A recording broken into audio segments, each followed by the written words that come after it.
Kasabay ng SONA ni Pangulong Marcos, ang paglabas ngayong araw ng isang video kung saan makikitang nagdodroga umano ang Pangulo. Live mula sa Batasang Pambansa, nasa frontline ng balitang yan, si Maricel Halili. Maricel, anong reaksyon ng mga miyembro ng gabinete sa lumabas na video?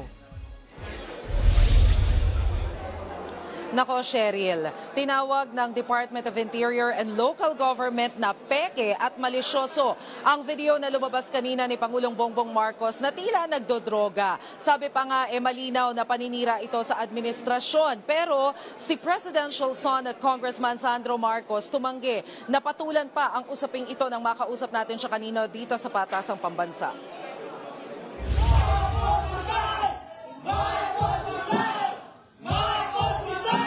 Si Pangulong Bongbong Marcos ang pinulutan sa may SUG rally sa Los Angeles, California.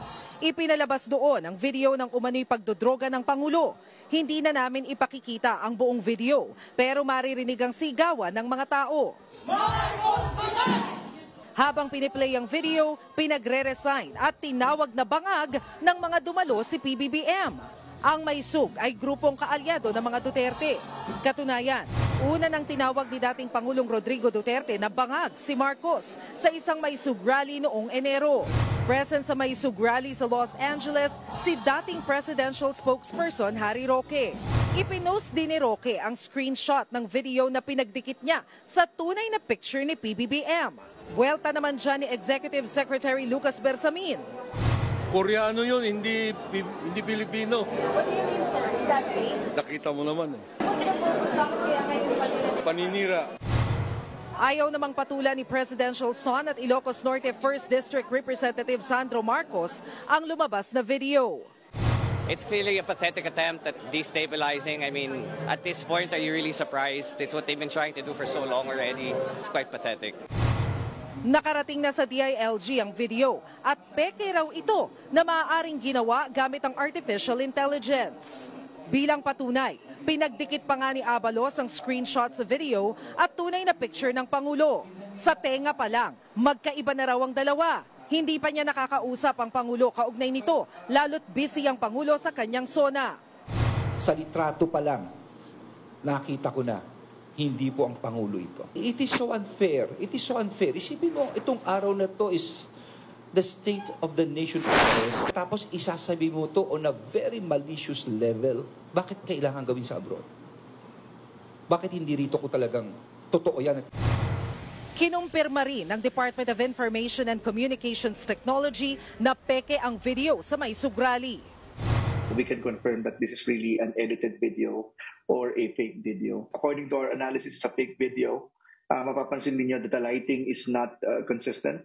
And parang nandito maliwanag, the rest is madilim. Para kay Defense Secretary Gibo Chodoro, parte ng destabilization plot ang malisyosong video. Obvious po na ito ay gawa-gawaan lamang. Ngayon, maliwanag na po sa akin, mga kababayan, na meron po talagang matinding plano na i-destabilize po ang ating gobyerno.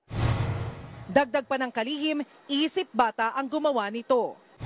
Etong mga isip batang mga attempt na mapahina ang ating saligang batas at mga institusyon ay mariin po naming tututulan at lalabanan.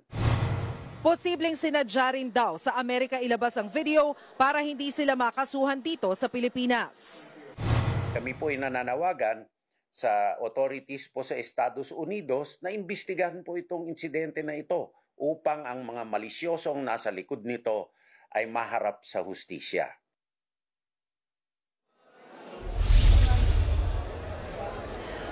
Cheryl, inatasan na nga ng Interior Department ang Philippine National Police para bumuo ng task force na tutukoy kung sino-sinong mga taong nasa likod nitong malisyosong video na ito. At pinag-aaralan na rin umano ng administrasyon kung pwedeng kasuhan ang mga ito. Cheryl? Maraming salamat, Maricel Halili.